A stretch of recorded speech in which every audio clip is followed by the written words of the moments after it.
तो दोस्तों आज मैं एक्सप्लेन करने वाला हूँ 2022 में आई मूवी ब्रह्मास्त्र को। इसकी IMDb रेटिंग है 5.6 आउट ऑफ 10 जो कि मूवी के हिसाब से काफी सही है। मैं मूवी को एक्सप्लेन करूंगा, लेकिन उससे पहले मैं यही कहना चाहूंगा कि इस फिल्म की कहानी सुनकर आप इसे जज मत करिएगा, क्योंकि ये मूवी सुनने में नहीं बल्कि देखने में ज्यादा अच्छी लगेगी। इसका जो थिएटर एक्सपीरियंस है वो बहुत ही कमाल का है और अगर आप इसे देखने जाएंगे तो आपको काफी मजा आने वाला है। पर जो लोग किसी कारणवश देखने नहीं जा सकते वो एक्सप्लेनेशन सुने और मैं कोशिश करूंगा कि आपको पूरी मूवी फील करा सकूं। तो मूवी की शुरुआत में हमें बताया जाता है कि कई सालों पहले कुछ बुद्धिमान ऋषि मुनियों ने हिमालय पर जाकर घोर तपस्या की, जिससे कि उन्हें एक वरदान मिला। एक ब्रह्म शक्ति धरती से टकराई तो अस्त्रों का जन्म हुआ। अग्नि की शक्ति से भरा अग्नि अस्त्र, जल अस्त्र, पवन अस्त्र और कुछ पशु पक्षियों की शक्ति से भरे वानर अस्त्र या नंदी अस्त्र। ऋषि मुनियों की तपस्या पूरी हो गई थी, लेकिन फिर उस ब्रह्म शक्ति के भीतर से प्रकट होता है एक आखिरी महाअस्त्र,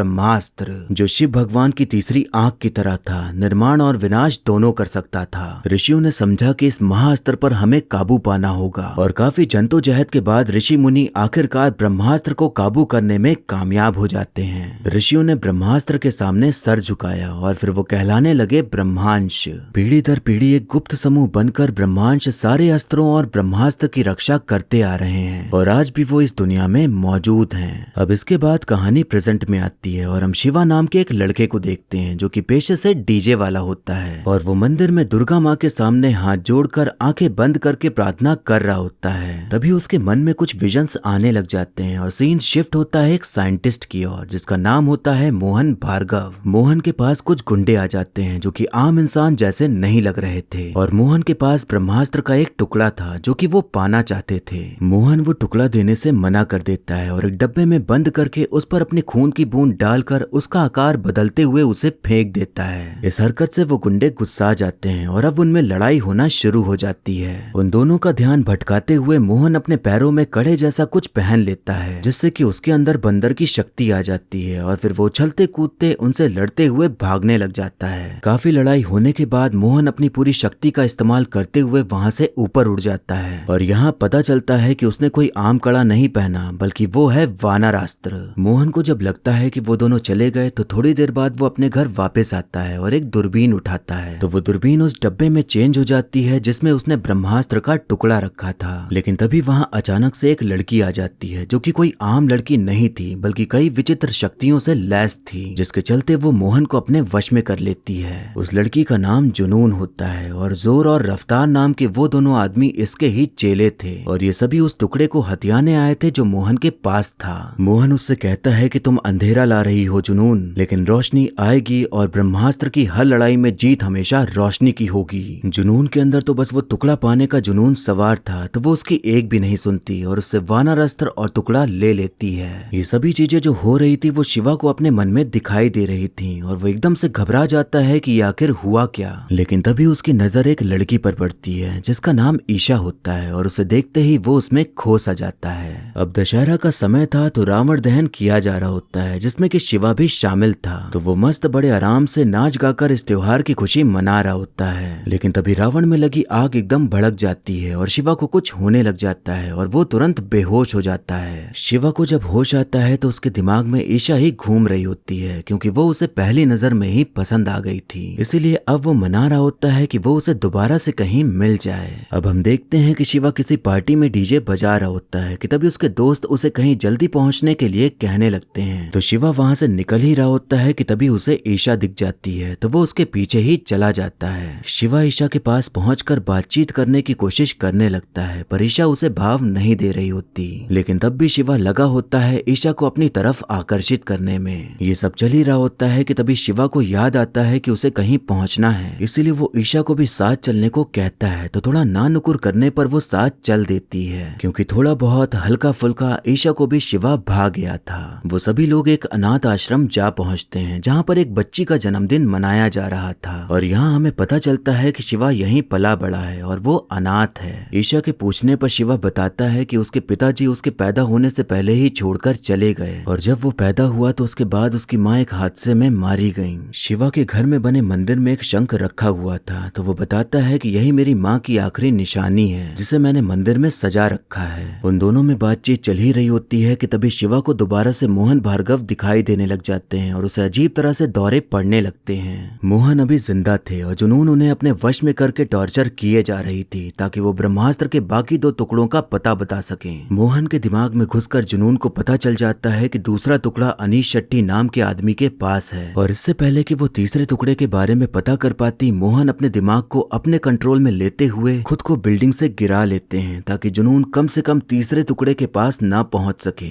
वहीं शिवा को ये सारी चीजें होते हुए दिखाई दे रही थी और मोहन के मरने पर वो भी बेहोश हो जाता है। अगली सुबह जब शिवा को होश आता है तो पहले तो उसे समझ नहीं आता कि उसने कल क्या देखा, लेकिन तभी उसे ख्याल आता है कि उसने ईशा को कल रात ऐसे ही छोड़ दिया था। वहाँ पर मौजूद बच्चे उसे बताते हैं कि ईशा लंदन में रहती है लेकिन यहाँ अपने दादाजी के पास आई है। फेसबुक से सारी जानकारी लेते हुए शिवा ईशा के यहाँ पहुँच जाता है कि तभी उसे अखबार में उसी साइंटिस्ट के मरने की खबर दिखाई पड़ती है तो उसके होश उड़ जाते हैं कि मतलब जो उसने देखा वो सब सच में हुआ था। ईशा के मिलने पर शिवा उसे हर एक चीज बता डालता है कि उसके साथ क्या हो रहा है, क्योंकि वो जानता था कि कोई और उस पर भरोसा करे ना करे पर ईशा जरूर करेगी। इंटरनेट पर सर्च करने पर शिवा को अनीश शेट्टी के बारे में भी पता चल जाता है जो कि फिलहाल वाराणसी में थे। तो वो सोचता है कि हमें उनके पास पहुंचकर उन्हें सावधान करना होगा। अब शिवा और ईशा वाराणसी पहुंच जाते हैं लेकिन अपने मकसद पर ध्यान देने के बजाय जैसे नए नवेले कपल मनाली जाकर एंजॉय करते हैं वैसे ही ये दोनों केसरिया तेरा इश्क है पिया गाना गाकर अपने प्यार के फूल खिला रहे होते हैं। प्यार की बहार खिल जाने के बाद उन्हें अपना काम याद आता है तो दोनों अनीश शेट्टी के पास पहुंच जाते हैं और उसे सारी जानकारी देते हुए वहां से निकल जाने को कहते हैं। लेकिन तब तक बहुत देर हो चुकी थी क्योंकि जुनून अपने चेलों के साथ वहां पहुंच जाती है। लेकिन तभी वहां अनीश नंदी अस्त्र का इस्तेमाल करते हुए उन दोनों को वहां से निकालने में कामयाब हो जाते हैं। इस चक्कर में अनीश को गोली लग गई थी पर नंदी अस्त्र की शक्ति से उनका घाव भर जाता है। लेकिन अब मुसीबत पूरी तरह से उनके पीछे पड़ चुकी थी, इसलिए वो आश्रम जाने का सोचते हैं जहाँ ब्रह्मांश के गुरु रहते थे। रास्ते में अनीश बताते हैं कि ब्रह्मास्त्र का दूसरा टुकड़ा उनके पास है, शायद इसीलिए वो उनके पीछे पड़े हैं, लेकिन अब हमें मदद के लिए आश्रम पहुंचना ही होगा। ये सब बात चल ही रही होती है कि शिवा को एहसास हो जाता है कि जुनून उन्हें देख रही है तो अनीश उन दोनों को आश्रम जाने के लिए कह देते हैं और खुद जुनून को रोकने के लिए उसके सामने खड़े हो जाते हैं। जुनून और जोर एक ट्रक से उनका पीछा कर रहे थे तो वो अनीश के ऊपर ही ट्रक चढ़ाने का सोच लेते हैं, लेकिन अनीश नंदी अस्त्र का इस्तेमाल करते हुए उनका ट्रक पलटा देते हैं और पहाड़ के नीचे ढकेलने लग जाते हैं। तभी जोर अनीश के ऊपर लगातार गोलियां चलाते हुए उन्हें घायल कर देता है पर अनीश हार नहीं मानते और अपनी सारी ताकत को एकत्रित करते हुए उन्हें पहाड़ से नीचे गिरा देते हैं। पर अफसोस कि वो खुद भी अपनी जान गंवा देते हैं। ये सब कुछ शिवा को दिखाई दे रहा था और अनीश के मर जाने पर उसे बहुत दुख होता है। लेकिन तभी रफ्तार जिसके पास वानर अस्त्र था वो उनका पीछा करने लग जाता है। किसी तरह उससे पीछा छुड़ाते हुए आखिरकार दोनों लोग आश्रम पहुंच ही जाते हैं, लेकिन रफ्तार वहां भी आ धमकता है और ईशा के ऊपर हमला करने ही वाला होता है कि तभी शिवा के अंदर बसी शक्ति जाग उठती है और वो आग को अपने काबू में करते हुए रफ्तार को जलाकर राख कर देता है। उसने पहली बार अपनी अनोखी शक्तियों का इस्तेमाल किया था जिसके कारण वो तुरंत ही बेहोश हो जाता है। अब हमें यहाँ एक सीन दिखाया जाता है कि जब शिवा छोटा था तब उसके घर में आग लग गई थी जिसमें कि वो तो नहीं जला क्योंकि उसके अंदर अग्नि की शक्ति थी, लेकिन उसकी माँ उसी आग में जलकर मारी गई। जुनून अकेले ये सब नहीं कर रही थी बल्कि उसके ऊपर भी कोई था जो उसे आदेश दे रहा था ये सब करने का, जिसे वो ब्रह्मदेव कहकर पुकारती थी। ब्रह्मास्त्र का एक टुकड़ा देने पर ब्रह्मदेव उसके काम से खुश होकर उसे और शक्तियां दे देते हैं ताकि वो आश्रम का पता ढूंढकर बाकी टुकड़े भी ला सके। शिवा को जब होश आता है तब वो देखता है कि वहाँ पर गुरुजी के साथ साथ और भी कई लोग मौजूद हैं जिनके पास अलग अलग तरह के अस्त्र हैं जिनकी वो रक्षा करते आ रहे हैं और वो सभी ब्रह्मांश का हिस्सा हैं। वहीं पर हम रानी, रवीना, शेर और टेंजिंग नाम के एक छोटे से बच्चे को देखते हैं जो कि ब्रह्मांश के नए मेंबर थे और गुरुजी से शिक्षा प्राप्त करने आए थे। अब हम देखते हैं कि शिवा गुरुजी से मिलता है तो गुरुजी बताते हैं कि हम ब्रह्मांश के लोग शक्तिशाली अस्त्रों की रक्षा करते आ रहे हैं, लेकिन तुम तो खुद ही एक अस्त्र हो, अग्नि अस्त्र। शिवा कहता है कि मुझे ये आग की शक्ति नहीं चाहिए बल्कि मुझे ईशा के साथ आम जिंदगी बितानी है, इसलिए मुझे ब्रह्मांश और इस अंधेरी दुनिया से लड़ाई का हिस्सा नहीं बनना। गुरुजी शिवा से कहते हैं कि तुम्हारे माता पिता ब्रह्मांश के योद्धा थे और उन्होंने ब्रह्मास्त्र की लड़ाई लड़ी थी। शिवा उनसे विनती करने लगता है कि वो उसके माता पिता के बारे में बताएं कि वो कौन थे, पर गुरुजी ये शर्त रखते हैं कि अगर वो यहाँ रुकेगा और अपनी शक्तियों को सही ढंग से इस्तेमाल करना सीखेगा तभी उसे सब कुछ वो बताएंगे। शिवा को तो अपने माता पिता के बारे में जानना ही था, इसलिए वो वहीं रुक जाता है, लेकिन ईशा को भेज दिया जाता है शिवा से जुड़ी हुई चीजों को लाने के लिए। लिए। शिवा अब गुरुजी को सारी जानकारी देता है कि कौन लोग ब्रह्मास्त्र के पीछे पड़े हैं और ये भी बताता है कि जुनून नाम की एक लड़की है जिसके पास एक तरह की मणि है जिससे वो बहुत कुछ कर सकती है। अब यहाँ पर हमें बताया जाता है कि शेर नागास्त्र, रवीना गजास्त्र, टनसिंह पवनास्त्र और गुरुजी प्रभास्त्र जैसे शक्तिशाली अस्त्रों का इस्तेमाल करते हैं। अब शिवा की ट्रेनिंग शुरू हो जाती है, लेकिन उसके अंदर जो शक्ति थी वो मानो बुझ सी गई थी और कितनी भी कोशिश करने के बाद भी वो आग को अपने काबू में नहीं कर पा रहा था। उधर ईशा शिवा के घर गई होती है उसका सामान लाने के लिए, लेकिन तभी वहाँ रफ्तार आ जाता है जिसके पास नंदी अस्त्र था। ईशा के साथ ब्रह्मांश के कुछ लोग आए हुए थे जो कि उसे बचाने की कोशिश करते हैं, पर रफ्तार ईशा को ऊंचाई से नीचे गिरा देता है। शिवा को ये सब होते हुए दिखाई दे रहा था तो वो एकदम घबराते हुए ईशा को फोन लगाता है तो पता चलता है कि वो जिंदा है और ठीक है। शिवा परेशान हो जाता है कि उसकी वजह से ईशा भी इस मुसीबत में फंस गई है और उसे ये भी पता चलता है कि ईशा जब उसके साथ होती है तभी उसके अंदर बसी शक्तियों को वो इस्तेमाल कर पाता है, यानी कि ईशा ही उसका बटन है जो उसकी पावर को ऑन करता है। पर दिक्कत ये थी कि इस आग ने ही शिवा की माँ को उससे छीन लिया था, तो उसे डर था कि उसकी ये आग ईशा को भी जला ना दे। गुरुजी शिवा से कहते हैं कि जिस तरह तुम अपने प्यार को चुन चुके हो उसी तरह अपने डर को भी अपना लो और अपने डर को भी प्यार दो। प्यार की आग किसी को भस्म कर ही नहीं सकती, ऐसी आग तो दुनिया को रोशनी देती है और इतनी पवित्र शक्ति को रोकने का हक तो किसी को नहीं है। अब शिवा अपने अंदर बसे डर को किनारे करते हुए अपने प्यार की शक्ति को अपनी ताकत बनाकर अपने अंदर बसी आग की शक्ति को काबू करने लग जाता है और अब धीरे धीरे उसे समझ आने लग जाता है कि उसके अंदर जो ये अग्नि अस्त्र है उसका कैसे इस्तेमाल करना है। शिवा की एक दिक्कत ये थी कि बिना किसी चिंगारी के वो अपनी आग की शक्तियों का इस्तेमाल नहीं कर सकता था, तो गुरुजी उसे एक लाइटर देते हुए समझाते हैं कि सही वक्त को आने में भी वक्त लगता है। अब हम देखते हैं कि शिवा को जंगल में एक आदमी दिखाई पड़ता है जो कि अपने होश में नहीं था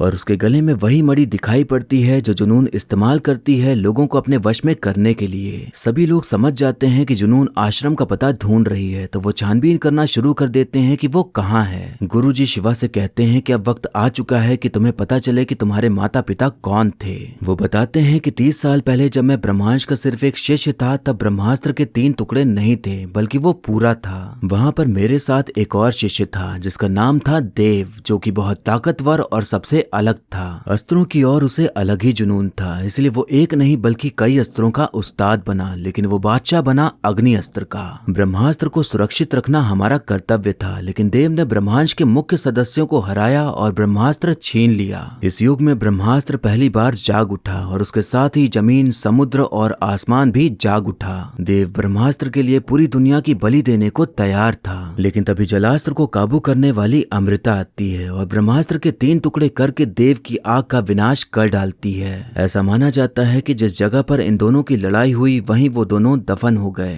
ब्रह्मास्त्र के 3 टुकड़े हुए थे, लेकिन हमारे पास 2 ही टुकड़े हैं और तीसरा टुकड़ा कहाँ है वो हमें नहीं पता। यहाँ पर गुरुजी ये राज खोलते हैं कि देव और अमृता पहले एक साथ थे और दोनों एक दूसरे से प्यार करते थे, लेकिन जब लड़ाई हुई तो अमृता अपने कर्तव्य के लिए लड़ी और देव अपने जुनून के लिए लड़ा। ये सब जब हो रहा था तो अमृता पेट से थी और इस लड़ाई के होने के बाद वो सब कुछ छोड़कर चली गई और अपने बच्चे को जन्म दिया और वो बच्चा तुम ही हो, यानी कि शिवा देव और अमृता का ही बेटा था। अब यहाँ पर हमें दिखाई देता है कि जुनून ने उस मणि का इस्तेमाल करते हुए एक पूरे गांव को ही अपने वश में कर लिया है और वो सभी उसके गुलाम बन गए हैं। शिवा के मन में कई सारे सवाल चलने लग जाते हैं और उसका मेन सवाल यही था कि आखिर देव है कौन, तो ये जानने के लिए वो खुद ही उस मणि को पहन लेता है। शिवा उसी जगह जा पहुंचता है जहां देव की बड़ी सी मूर्ति लगी हुई थी और उस मूर्ति से आती तेज रोशनी उसे अपनी ओर खींचने लग जाती है और उसे देव का चेहरा दिखने ही वाला होता है कि तभी शेर वो मणि निकाल देता है और शिवा होश में आ जाता है। लेकिन इसी बीच उस मणि के जरिए जुनून शिवा का दिमाग पढ़ लेती है और उसे पता चल जाता है कि आश्रम कहाँ है। वो सभी लोग जब आश्रम पहुंचते हैं तो शिवा देखता है कि ईशा वापस आ गई है और साथ में माँ की आखिरी निशानी भी लेकर आई है। गुरुजी कहते हैं कि ये देखने में मामूली शंख लग रहा है पर शायद है नहीं। वो शिवा का खून उस शंख पर लगाते हैं तो वो एक डब्बे में चेंज हो जाता है जिसमें कि ब्रह्मास्त्र का तीसरा टुकड़ा रखा हुआ था, यानी कि शिवा की माँ अमृता ने लड़ाई के बाद ब्रह्मास्त्र का एक टुकड़ा अपने पास ही रख लिया था। यहाँ ये भी राज खुलता है कि जो इन टुकड़ों को हासिल करना चाहता है वो देव है, क्योंकि उसे देव से ब्रह्मदेव बनना था और जुनून उसके लिए बस एक मोहरा है उन टुकड़ों को पाने का।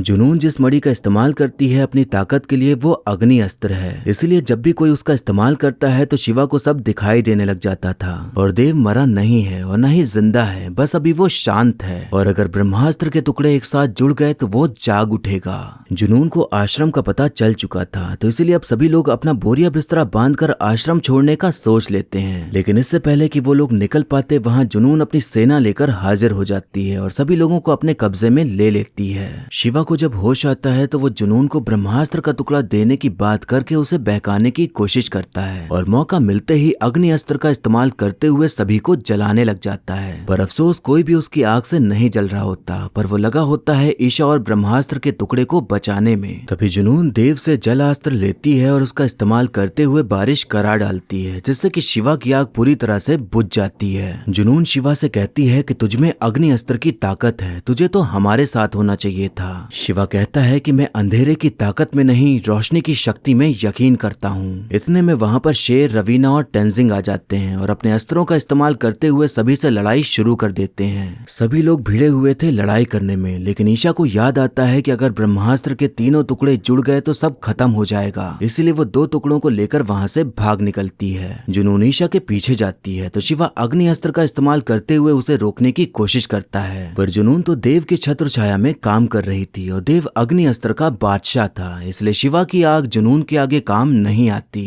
जुनून ईशा से टुकड़े छीनने ही वाली होती है कि तभी टेंजिंग पवन अस्त्र का इस्तेमाल करते हुए जुनून को खाई में फेंक देता है। उधर शिवा भी गुरुजी के साथ मिलकर रफ्तार को मारने में कामयाब हो जाता है। अब सभी को लगता है कि सब खत्म हो गया, लेकिन तभी जुनून वापस आती है और टेंजिंग को पीछे से चाकू मार के खत्म कर देती है और फिर ईशा से सारे टुकड़े छीन कर उन्हें जोड़ते हुए देव को बुलाने लग जाती है। यहाँ पर जुनून का काम खत्म हो चुका था, तो वो दोबारा से खाई में गिर जाती है और अब आसमान का रूप ही बदल जाता है और एक तेज रोशनी ब्रह्मास्त्र के ऊपर पड़ती है। फिर सब कुछ तबाह होना शुरू हो जाता है। ईशा ब्रह्मास्त्र के पास थी, इसलिए शिवा किसी भी चीज की फिक्र न करते हुए उसे बचाने के लिए पहुंच जाता है। ईशा को लगता है कि शायद अब आखिरी समय आ गया है, लेकिन शिवा उससे कहता है कि वो उसे कुछ भी होने नहीं देगा। ब्रह्मास्त्र से एकदम तेज ज्वलनशील रोशनी निकलने लग जाती है जो कि सब कुछ जला दे रही थी, तो शिवा उसकी तरफ पीठ करके बैठ जाता है और ईशा को छुपा लेता है और हमें देखने मिलता है कि उसके कई सारे हाथ बन गए हैं जिससे कि वो ईशा को बचा रहा है। ब्रह्मास्त्र अब शिवा की आग से काबू में आने लग जाता है और जो तबाही हर जगह मचने वाली थी वो रुक जाती है और शिवा पूरी तरह से अग्नि अस्त्र का इस्तेमाल करते हुए धरती का विनाश होने से रोक लेता है। शिवा ईशा के लिए अपनी जान देने को तैयार था और उस कर्म से उसने प्यार का सबसे बड़ा रूप दिखाया, जो कि है कुर्बानी। उस कुर्बानी से शिवा ने अपने अंदर प्यार की आग पैदा की, जिसने ब्रह्मांड के सबसे शक्तिशाली अस्त्र को शांत कर दिया। शिवा अब इतना शक्तिशाली हो गया था कि उसे अब किसी चिंगारी की जरूरत नहीं थी, बल्कि वो अपने अंदर से ही आग बना सकता था और वो अब पूरी तरह से अग्नि अस्त्र का उस्ताद हो गया था। अब हम देखते हैं कि ब्रह्मास्त्र तो भले ही शांत हो गया था, पर उसके जुड़ने पर अब देव जाग चुका था और अब वो क्या करेगा, क्या होगा, ये अगले पार्ट में देखने को मिलेगा। और इसी बात के साथ मूवी यहीं पर खत्म हो जाती है। तो दोस्तों, अगर हम एंडिंग की बात करें तो यही समझ में आता है कि अब देव जाग चुका है और वो सभी अस्त्रों का उस्ताद है, तो वो अब खुद ही ब्रह्मास्त्र के पीछे जाएगा उसे पाने के लिए। यहाँ हमें ये नहीं दिखाया गया कि देव कौन है, क्योंकि यही ब्रह्मास्त्र पार्ट 2 देखने के लिए सस्पेंस छोड़ दिया गया है। वैसे लोगों का कहना है कि रणवीर सिंह देव होगा और कुछ लोगों का कहना है कि रणबीर कपूर ही देव होगा। मुझे लगता है कि देव अगर रणबीर कपूर नहीं बल्कि कोई और हो तभी मजा आएगा, वरना ऐसे तो पूरा मामला ही फीका पड़ जाएगा और ऑडियंस यही सोचे कि जब रणबीर कपूर को ही देव बनाना था तो इतना सस्पेंस क्यों रखा। हालांकि अमृता का रोल कौन निभाएगा ये तो हमें साफ साफ नजर आ रहा है। तो अगर आप इस एक्ट्रेस का नाम जानते हैं तो हमें कमेंट करके बताइए कि कौन है ये। फिल्म में हमें यही मैसेज देने की कोशिश करी गई है कि प्यार ही सब कुछ है, प्यार की शक्ति से हम सब जीत सकते हैं और प्यार से बड़ा ब्रह्मास्त्र कोई नहीं है। यहाँ एक सकारात्मक संदेश पहुँचाने के लिए प्यार को ही ब्रह्मास्त्र कहा गया है, ताकि लोगों को ये समझने मिले कि नफरत और लड़ाई से कुछ नहीं मिलता, बल्कि सभी एक दूसरे को प्यार करो और प्यार बांटो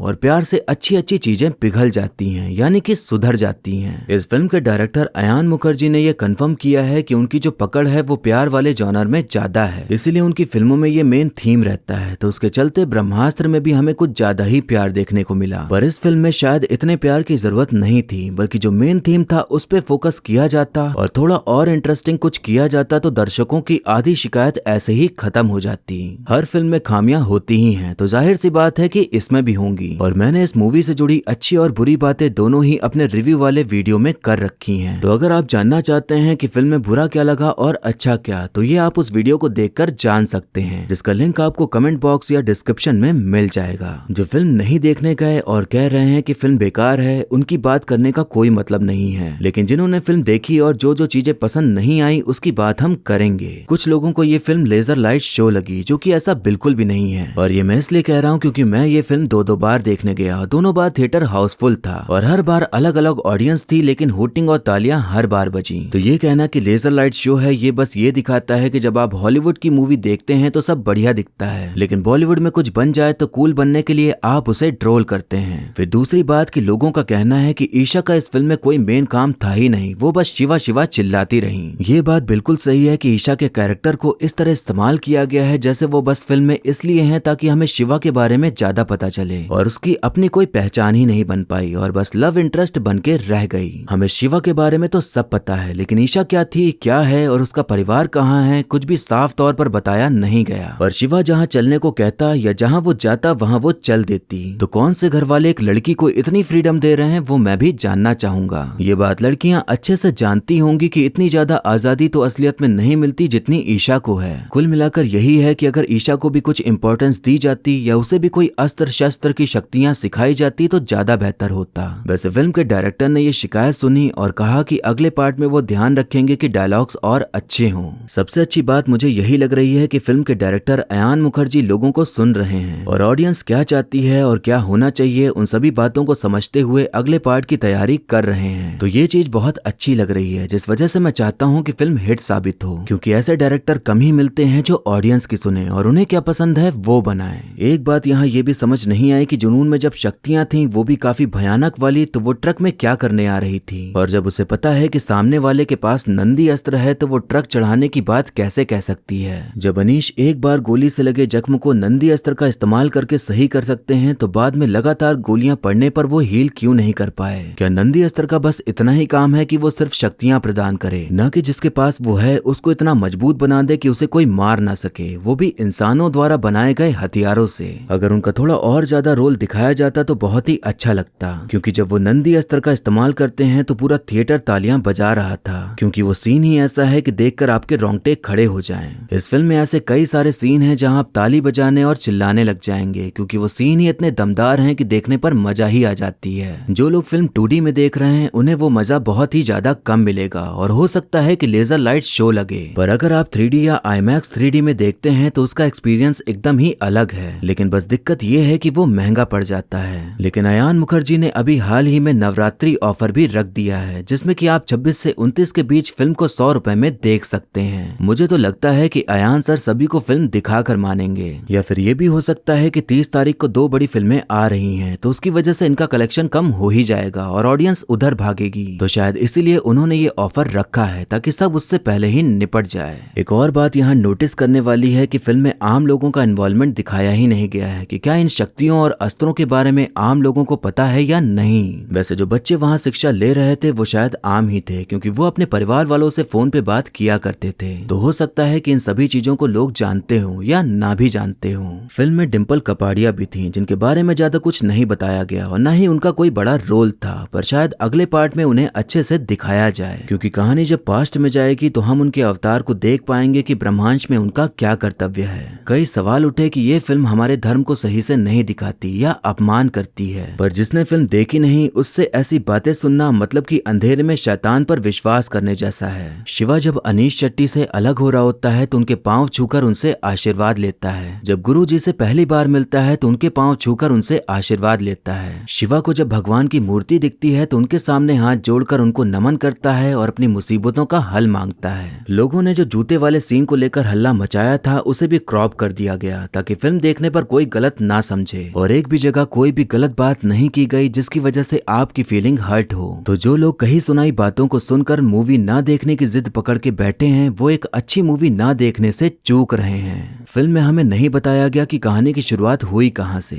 शुरुआत तो यही दिखाई गई कि जुनून ब्रह्मास्त्र के टुकड़ों के पीछे पड़ी है, पर उसके पहले क्या चीजें हुई ये देखने को नहीं मिलता। जैसे कि लड़ाई के बाद भी देव जिंदा कैसे रहा और अमृता ने ब्रह्मास्त्र का एक टुकड़ा अपने पास क्यों रखा, और वो सब छोड़ छाड़ के आम जिंदगी क्यों जीने लगी। जिस आग से वो जल के मरी, क्या वो आग शिवा की थी या किसी और ने लगाई, और वो जल अस्त्र की मालकिन थी तो उन्होंने अपने अस्त्र का इस्तेमाल क्यों नहीं किया। ऐसे ही कई बातें हैं जिनका जवाब नहीं है। तो उम्मीद है कि सभी सवालों के जवाब हमें सेकंड और थर्ड पार्ट में देखने को मिलेंगे। जैसा कि हम सभी जानते हैं कि हर फिल्म में कुछ न कुछ ऐसा रहता ही है कि अगर वो चीज सुधार ली जाए तो फिल्म आगे बढ़े ही ना। तो इसमें भी कुछ ऐसा ही देखने को मिला। ब्रह्मास्त्र के टुकड़े जिनके पास थे वो जुनून के आने के डर से उन्हें सुरक्षित जगह से निकालकर अपने पास रख रहे थे। तीसरा टुकड़ा जिसके बारे में किसी को नहीं पता था उसे भी निकाल के अपने पास रख लिया। अगर उन टुकड़ों को वहीं पर रखे रहने दिया जाता जहां पर थे तो जुनून को इतनी आसानी से टुकड़े नहीं मिलते। ऐसा लग रहा था जैसे सभी जुनून का काम और आसान करने में लगे हैं, यानी कि ज्यादा स्मार्ट बनने के चक्कर में कभी कभी खुद का ही नुकसान हो जाता है। इसलिए कुछ भी करने के लिए ज्यादा आगे आगे नहीं भागना चाहिए, वरना आप अपने दुश्मनों की ही मदद कर बैठते हैं। अब एक्टिंग की बात करें तो रणबीर कपूर, आलिया भट्ट, अमिताभ सर, नागार्जुना सर, शाहरुख खान सभी ने बहुत ही बढ़िया काम किया है और सबकी एक्टिंग अच्छी देखने को मिलती है। ईशा के अलावा सबके ऐसे सीन्स हैं जहां पर लोग तालियां बजाते हैं और इनके जीतने पर खुश या जाने पर दुखी होते हैं। वानर अस्त्र और नंदी अस्त्र का इस्तेमाल करने वाले दोनों लोग इस फिल्म में खत्म हो गए, पर काफी लोग ये चाहते हैं कि इन दोनों की अलग से फिल्म बनाई जाए या इनको थोड़ा और दिखाया जाए। वैसे उम्मीद की जा सकती है कि जब कहानी भूतकाल में जाएगी तो हमें ये दोबारा देखने को मिलेंगे। यहाँ पर टेंजिंग का कैरेक्टर काफी अच्छा था और जिस तरह से बच्चे ने काम किया वो काबिले तारीफ है, लेकिन अफसोस कि वो बेकार में मारा गया। वहीं बाकी जितने भी सह कलाकार हैं उन सभी ने बढ़िया काम किया है और सबकी मेहनत स्क्रीन पर दिखाई पड़ती है। फिल्म में बहुत सी चीजें हैं जिस पर बात की जा सकती है, पर वीडियो बहुत लंबी हो जाएगी इसलिए अब यहीं पर विराम देते हैं। वैसे आप हमें बताइए कि देव का रोल कौन निभाएगा, क्या वो रणबीर कपूर होगा या रणवीर सिंह। और अगर आपको किसी अस्त्र की शक्ति चाहिए हो तो आप कौन सा अस्त्र चुनेंगे, और आप अगले पार्ट के लिए कितने एक्साइटेड हैं, ये सभी कुछ हमें कमेंट करके जरूर बताइएगा।